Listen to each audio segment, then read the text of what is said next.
Гостин во утринската програма на македонската телевизија и познат на македонската јавност, архитектот Васил Илјов.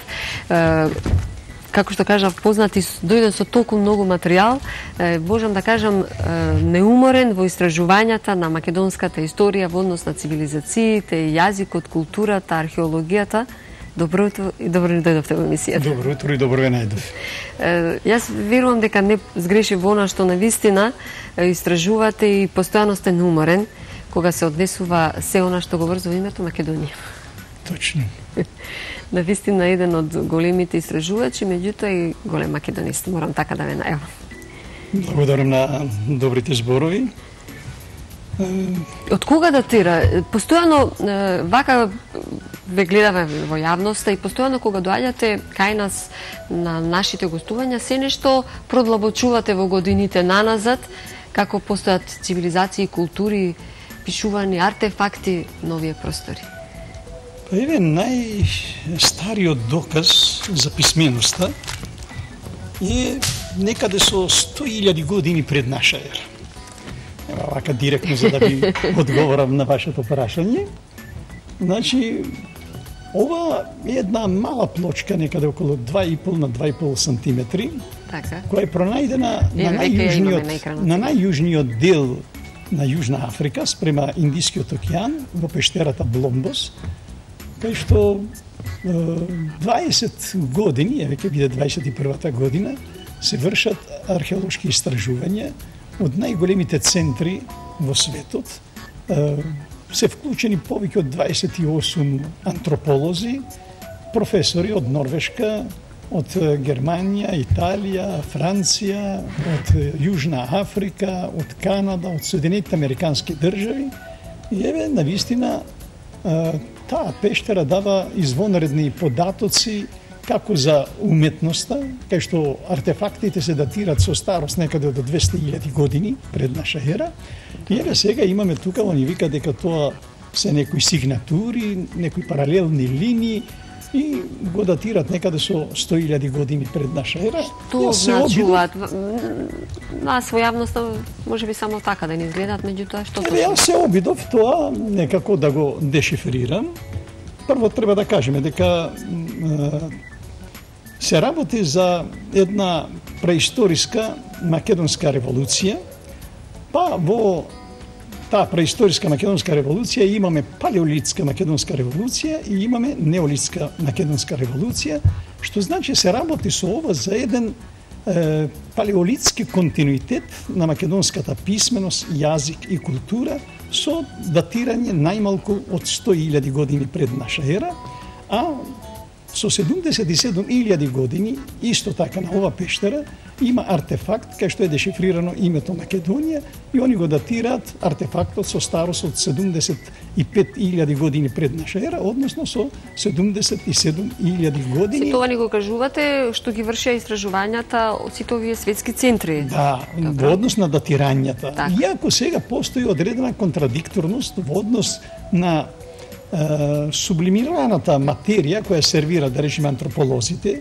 кај што наводно тој умен човек нели се наоѓа во некоја понеразвиена состојба и така натаму, и одеднаш сега ние доаѓаме до лингвистичките анализи кај што има еден развиен јазик, конкретно овдека од горе надолу и од лево кон десно, што е доста симптоматично, затоа што древномакедонскиот јазик и воопшто древномакедонската писменост во неолитот претежно е напишана со комбинација, нели, од десно кон лево и со комбинација од горе надолу. Такви имаме многу примероци, како што се, да речеме, печатите од Говорлево, па ете еден овака маркантен пример, тоа е најстариот обелиск кој беше пронајден во подножјето на Кожов планина на локалитетот Милисин и така натаму, која се датира некаде со 5.000-6.000 години пред наша ера, а печатите од Говорлево, конкретно таркалезниот печат, се датира некаде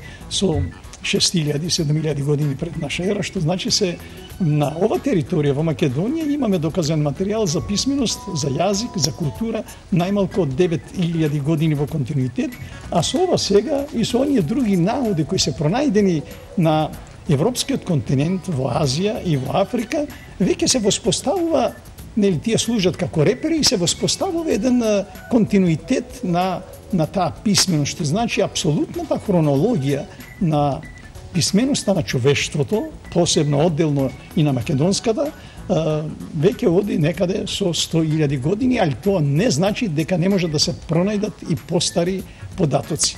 Конкретно овдека ние имаме од горе надолу ма, значи имаме име на големата мајка Божица, женски род, ил од лево кон десно, тој е машки род, богот на сонцето, и имаме с илем, најстара падежна форма и деминутив од богот на сонцето ил, што значи имаме машки род, женски род и среден род. Так. Многу денешни цивилизирани народи не ги познаваат родовите. А ние имаме таква една таков еден доказ, најмалку со 2000 и, да речеме и ова, 11 години. Кога тоа го зборувам, пред се имам предвид дека тој палеолитски континуитет се пројавува на повеќе места. Во овој случај... Зошто се појавува на повеќе места? Дури на 3 континенти, како што кажувате. Точно на 3 континенти, јас тоа го нареков како културата или писменоста и јазикот на великата зета Македонија. Зошто? Па затоа што на истиот тој предел, кај што е пронајдена една амаилија, многу од тие истражувачи тврдат дека наводно тука имаме некои сигнатури или некои нумерички форми и така натаму, а фактички се работи за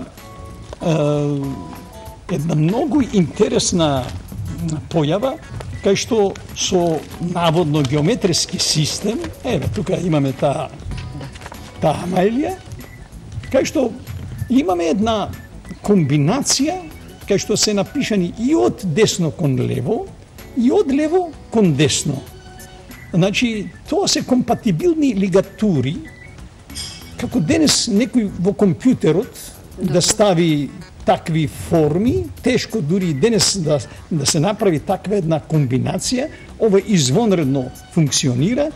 Јас овдека успеав да го дешифрирам името Македонија, успеав да го дешифрирам писарот, да имате писар 77.000 години пред наша ера, тоа значи треба да имате организирано општество, треба да имате образовен систем, треба да имате цивилизација. Треба да имате цивилизација. Значи цивилизацијата не може да почне ако немате писменост, ако немате јазик, ако немате култура. Овдека имаме ние како македонци доказен материјал дека нашето име е старо најмалку 77.000 години. Еве го тој доказ, нели, за Македонија, кај што е напишано од десно кон лево, горе имаме една лигатура на Z-та, кога тоа, нели, ќе се одвои, добиваме Z-та, тоа е дешифрирано од моја страна на 13.12.2009 година.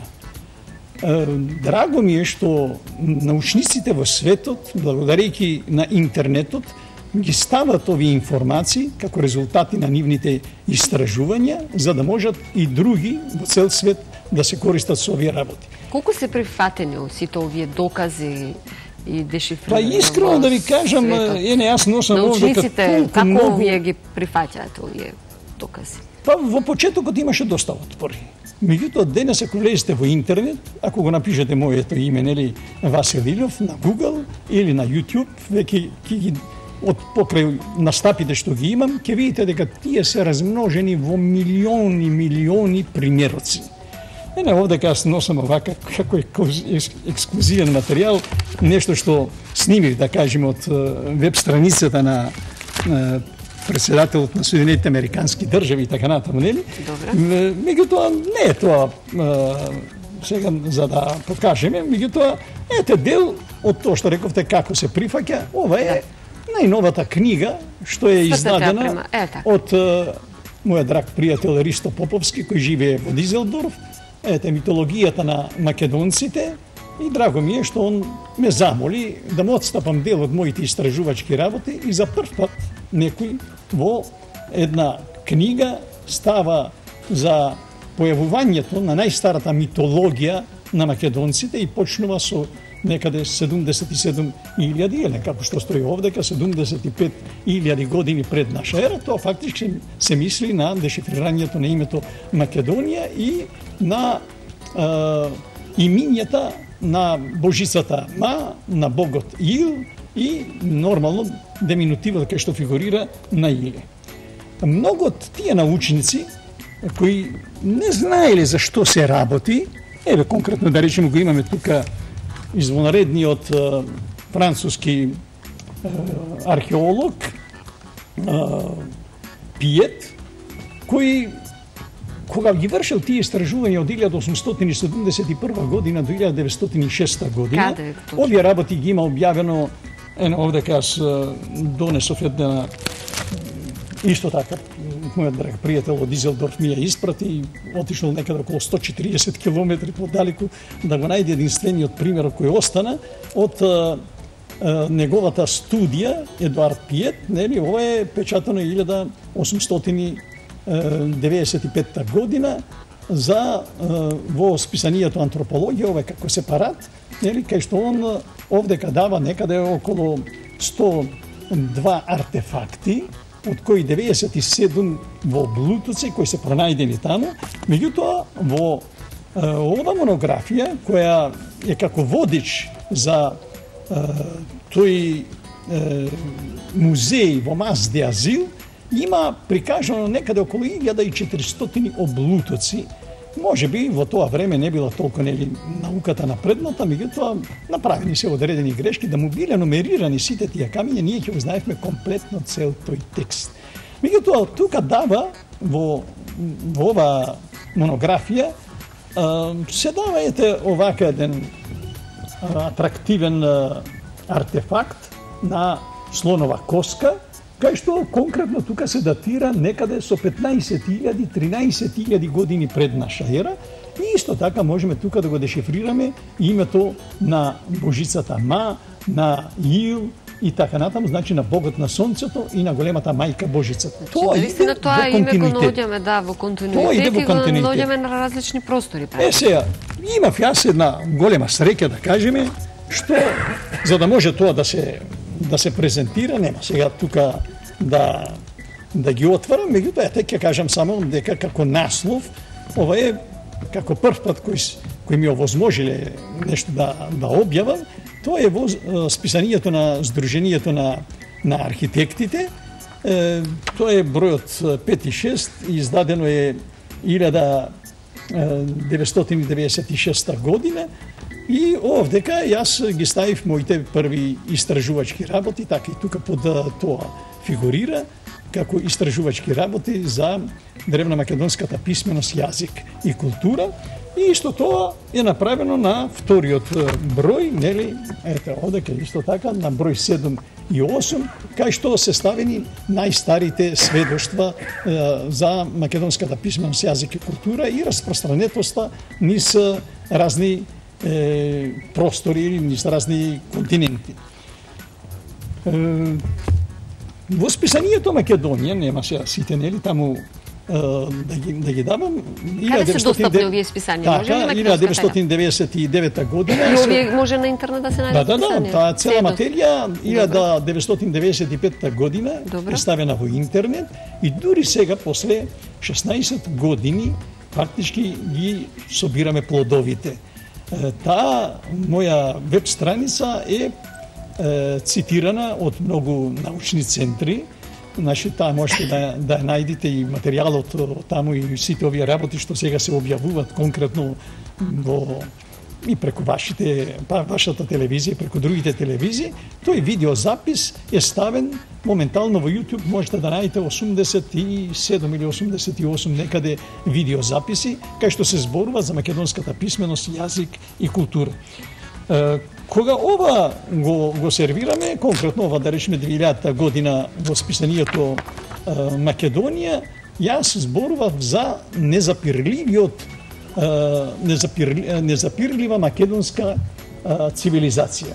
Кај што конкретно овдека ги дадов и дел од тие облутоци што Едуард Пиет ги има објавено 1895 година. Овдека исто така дадов најстариот жител, да кажеме, во Македонија. Конкретно имам и посебно денес грците викат Петаралона, фактички тоа е македонската пештера Црвени стени. Дури овдека има една реконструкција која пред ова реконструкција што нашиот драг Паско Кузман со другите археолози има направено на Охридското езеро, они ова го имат направено тама некаде 1996-97 година, кога Хурмузијадис во една негова книга која овдека ја се донесов, ги има објавено сите овие работи и ги датира некаде со 5260 години пред наша ера. А тоа негово датирање, овдека јас тоа го искористив, го извлеков од таму тој стар надпис, кај што овдека децидно пишува Шпел 7 колиште. Значи ова е со старост од 5260 и сега, значи 7260 години е стар овој надпис. Значи се работи за едно македонско писмо и ние фактички со ова избиваме на површината во најстарите артефакти, со најстарите артефакти како создавачи на писменоста, на јазикот и на културата. Колку сега сето ова некако може да го сублимирате па да биде достапно во едно издание со сите фотографии каде што се покажуваат артефактите, со објаснувањата, со дешифрирањата на... Тоа е конкретно овдека, нели, за ово што зборував, Хурмузијадис, што Виспилио Касторијас, Енас Лимнеос происторикос и кизмос, значи Хурмузијадис, тој се декларира како професор по преисторија на Универзитетот Аристотел во Солун. Тука е за Дупјак Костурски, една наколно живеалиште, нели, на Костурското езеро, и ова за само да потврдам тоа што сега го покажав, дека овдека е дадено и конкретно тука на грчки нели пишува дека со C14 е утврдена староста од 5260 години. Кога зборував за најстариот жител, нели, кој е професорот Драгослав Стрејовиќ во археолошкиот лексикон го датира некаде со 600.000-160.000 години пред наша ера.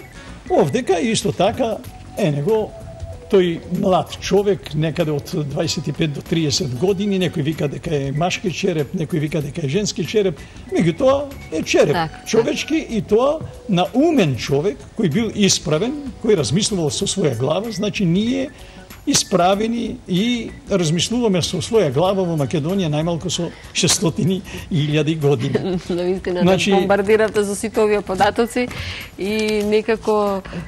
Ово зошто го кажувам? Па, затоа што во неолитот ние, овдека, благодарејќи на сите овие артефакти што ги имаме, можеме да понудиме конкретни имиња и презимиња на тогашните владетели кои се викале зетовци, да решиме. Значи имаме невеста и имаме зет. Зетот можел да биде и од друго, како што има во подоснежните периоди, конкретно во Осинчани, на еден надпис таму, кој се датира помеѓу 1900 и 900 година, бидејќи тогаш бугарските научници сметат дека се појавиле тракијците, и таму децидно стои Ја зет е трак, нејзиниот зет е тракијец. Меѓутоа, тоа се работи за историско време. Так. Ние сега зборуваме за тој палеолитски континуитет на македонската цивилизација, на македонската писменост, култура, која трае најмалку, рековме, со 100.000 години, или почнува најмалку со 100.000 години од пред нашата ера. Конкретно овдека имаме еден надпис, што би сакало вака да го потенцирам. Тоа е пронајден на она глинена плочка од Градешница, тоа е околу 120 километри северно од Софија. кај што децидно на маргините над основниот текст, кај што има една може би најстара форма од една песна кој ден денес во Македонија се пее, децидно стои пир македонски.